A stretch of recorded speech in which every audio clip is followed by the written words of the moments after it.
Le problème majeur du christianisme de nos jours, c'est sa complexité. Il nécessite tellement de qualités. Beaucoup pensent qu'il est l'ensemble des chrétiens possédant les qualités de Christ. Un tel aura de l'amour, un autre de la patience, un autre encore de l'humilité. Nous aspirons tous à ces choses. C'est pourquoi nous les recherchons. Cependant, il n'a jamais été dans l'intention de Dieu que nous possédions un tel éventail de dons ni de grâces particulières. Il désire tout simplement nous faire entrer dans l'héritage que nous avons en son Fils. C'est une personne qu'il nous présente, et non pas un amoncellement de choses spirituelles. L'incompréhension de la pensée de Dieu à ce sujet est cause de beaucoup de chutes dans la vie de ses enfants. Lorsque des incroyants découvrent qu'ils sont pécheurs, qu'ils comprennent dans leur cœur que c'est ce genre de personnes que Christ veut sauver, ils viennent à lui pour être sauvés. Et ils ont alors l'expérience de sa grâce salvatrice.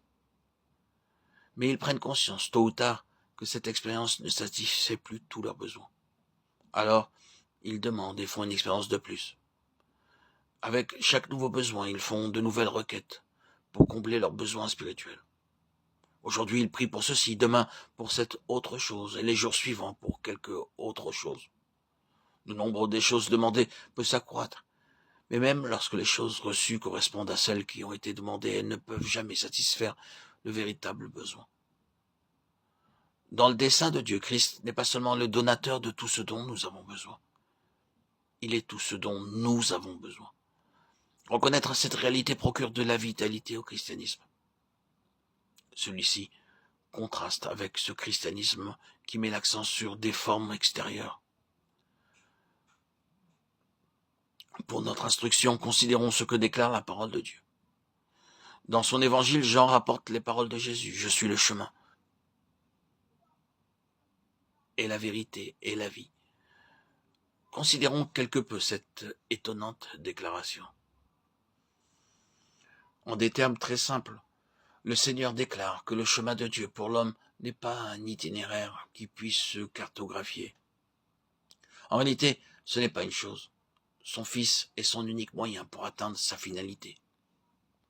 Je suis le chemin, dit Jésus, et il ajoute, nul ne vient au Père sauf par moi. Le seul et unique chemin qui conduise de là où nous sommes jusque là où est Dieu, c'est son Christ. Tous ceux qui sont vraiment allés vers Dieu ont fait l'expérience que Christ non seulement nous enseigne le chemin pour aller vers le Père, mais qu'il est le chemin. Mais après être allés tout d'abord vers Dieu par Christ, nous devons réaliser dorénavant que notre seul accès vers le Père est par le Fils. Je suis le chemin fut vrai la première fois que nous sommes allés vers Dieu. Il demeure encore vrai, il le sera toujours, même après cette première expérience.